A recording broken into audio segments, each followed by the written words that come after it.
Assalamualaikum warahmatullahi wabarakatuh. Kembali lagi bersama saya Hamidul Ibda. Pada video kali ini saya akan menjelaskan tentang masalah, problem. Jadi tema kita pada pertemuan atau video kali ini adalah masalah adalah sumber rezeki. Nah, ini mungkin salah satu kalimat atau judul yang menarik, lucu, bahkan pagu ya. Tetapi coba kita akan korek. Nah, jadi kita akan kaji tentang pengertian masalah dulu. Jadi masalah yang dimaksud di sini adalah masalah dalam penelitian atau masalah dalam sebuah proses penulisan artikel atau karya ilmiah. Apa itu masalah? Masalah adalah kesenjangan antara ide dan realita, antara yang diidealkan dengan apa yang terjadi. Bahasa lainnya, masalah itu antara das Sollen dan das Sein itu paradoks atau kontradiksi atau berbeda. Di masalah itu. Nah, lalu apakah setiap masalah itu bisa dijadikan sebuah bahan untuk meneliti, untuk menulis karya tulis ilmiah atau skripsi, tesis maupun disertasi? Ya, tidak semuanya. Masalah yang dimaksud di sini itu adalah masalah akademik, bahasanya kegelisahan akademik, atau saya menyebut ya akademik problem, ya masalah akademik atau masalah yang biasa disebut masalah ilmiah.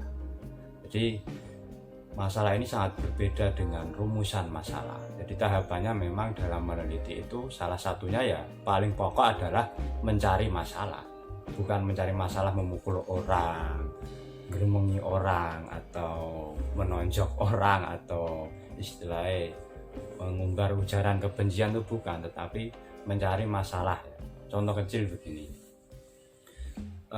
kita lapar, kita pusing, kita kebelet pipis, itu masalah personal atau masalah pribadi, atau sakit hati, diputus pacar, melamar kerja nggak diterima-terima, nembak cewek nggak diterima-terima, misalnya, itu bukan masalah akademik, tetapi itu personal problem atau masalah pribadi. Itu tidak bisa diangkat di dalam menulis karya tulis ilmiah ataupun skripsi, tesis, disertasi, atau dalam sebuah proses kerja akademik di dalam proses riset itu sendiri.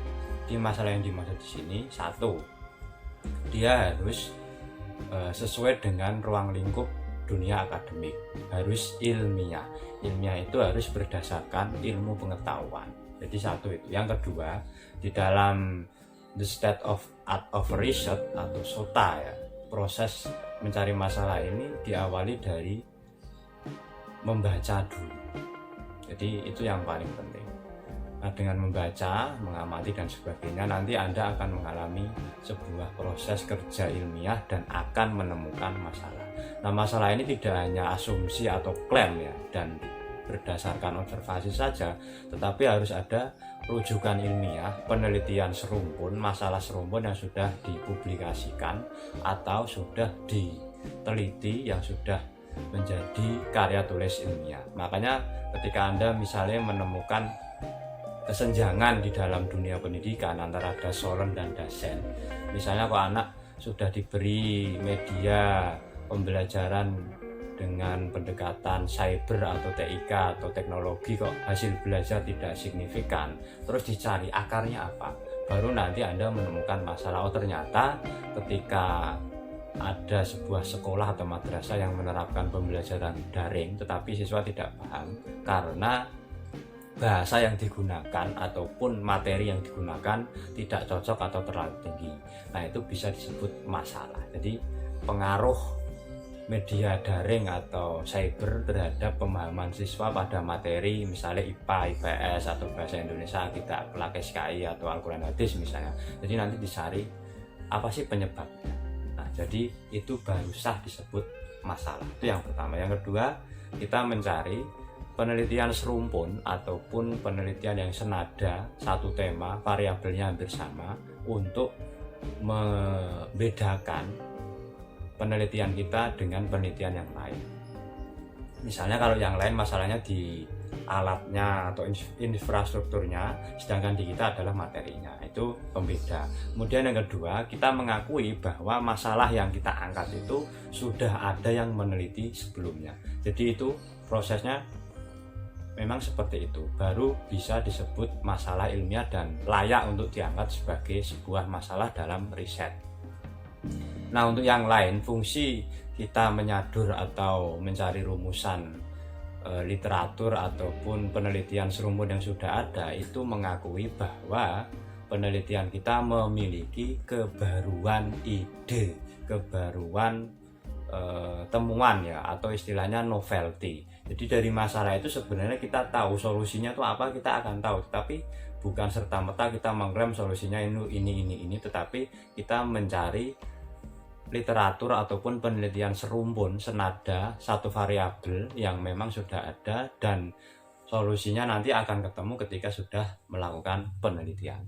Jadi dari proses inilah masalah itu akan selalu muncul sebenarnya ketika kita melakukan banyak kegiatan akademik tadi. Dan ini bagi peneliti, penulis, akademisi, dosen, mahasiswa ini bisa menjadi riset yang saya kira menjadi sumber rezeki ya. Sumber rezeki di sini tidak hanya berupa material, tapi juga untuk berkarya, untuk melakukan sebuah riset, untuk melakukan temuan baru yang memang berdampak signifikan terhadap pendidikan, terhadap dunia akademik, terhadap ilmu pengetahuan, teknologi, dan seni. Jadi tanpa masalah, peneliti itu tidak akan bisa mendapatkan rezeki.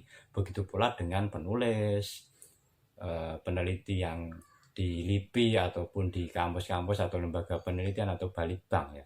Jadi itu sekadar bagaimana kita mencari masalah, karena masalah berbeda dengan rumusan masalah. Rumusan masalah itu kakaknya masalah lah, kalau masalah itu adiknya, gampangnya gitu perbedaannya. Nah, terus tidak hanya karya tulis ilmiah atau artikel ilmiah sebenarnya, tetapi artikel populer pun, baik di sini esai maupun opini, itu juga membutuhkan masalah.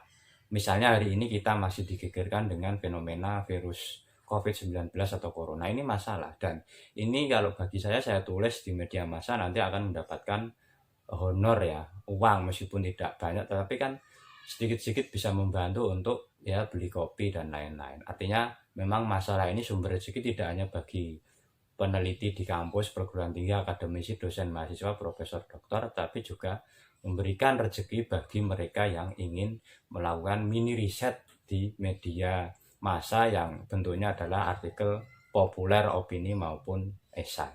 Jadi ingat ya, sekali lagi, masalah adalah sumber rezeki, dan kata kunci terakhir, carilah masalah untuk kita teliti dan kita pecahkan masalah tersebut dan sekaligus mencari solusinya.